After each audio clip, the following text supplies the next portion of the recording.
जय माता दी दोस्तों।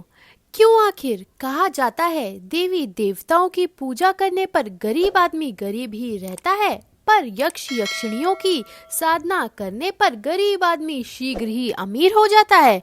आखिर ऐसा क्यों है, आइए जानते हैं आज की इस वीडियो में। तो दोस्तों, इस ब्रह्मांड में कई तरह के लोक हैं। इन लोकों में अलग अलग तरह की प्रजातियां निवास करती हैं।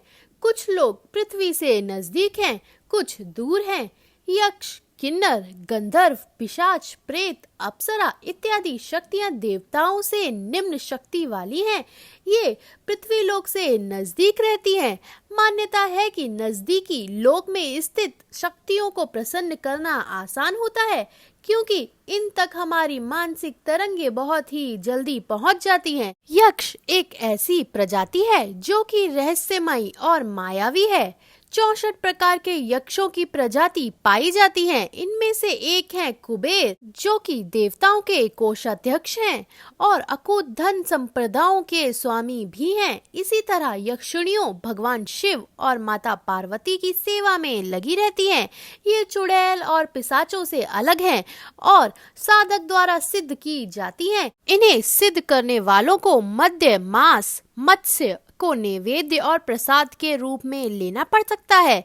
ऐसी ही 8 यक्षिणियों को सिद्ध करने का विधान है। इनमें से ही कुछ प्रसिद्ध यक्षिणियां हैं: सुर सुंदरी यक्षिणी, मनोहरिणी यक्षिणी, कनकावती यक्षिणी, कामेश्वरी यक्षिणी, रीति प्रिया यक्षिणी, पद्मिनी यक्षिणी, नटी यक्षिणी, अनुरागिणी यक्षिणी। यक्षिणियों को माह भर के भीतर ही प्रसन्न करके अपना काम निकलवाया जा सकता है, किंतु इनको बदले में आपसे कुछ न कुछ चाहिए हो सकता है। ऐसा बिल्कुल भी जरूरी नहीं है कि जो कुछ भी आपको मिला हो वो निस्वार्थ भाव से दिया गया हो, लेकिन अगर आपका ईश्वर आपको कुछ देता है तो वो पूरी ही तरह से निस्वार्थ भाव से ही देता है। वो आपसे बदले में कुछ भी नहीं चाहते। तो आइए जान लेते हैं कि देवी देवताओं को प्रसन्न करना क्यों मुश्किल है।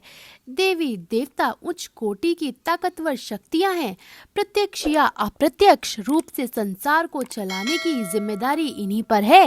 ये मनुष्य की पूजा पाठ पर जल्दी ध्यान नहीं देते, क्योंकि इन तक हमारी प्रार्थना या तरंगे पहुंच ही नहीं पाती हैं। इनसे निम्न लोक में रहने वाली शक्तियां हमारे निवेदन को रोक लेती हैं। उदाहरण के तौर पर आज हम आपको बता ही देते हैं कि अगर आप मुख्यमंत्री के पास कोई शिकायत लेकर या निवेदन लेकर जाना चाहें तो उनके नीचे काम करने वाले तुरंत अड़ंगा डाल देंगे। ठीक उसी तरह वहाँ भी चलता है। इसी तरह अगर आप नारायण को प्रसन्न करने हेतु भक्ति करना शुरू करेंगे तो ये शक्तियाँ आपको तमाम तरह के प्रलोभन देकर आपको माया जाल में उलझा देंगी। कलयुग के शुरुआती दिनों में इन विद्याओं का जमकर दुरुपयोग किया जाने लगा था, क्योंकि आधुनिक काल में मनुष्य अपने मतलब के लिए जाना जाता था। इसीलिए ये साधनाएं अब श्रापित हो चुकी हैं। ये समय कर्म पर आधारित हैं। इसीलिए इन सब चक्कर में पड़कर अपना अमूल्य जीवन बर्बाद ना करें।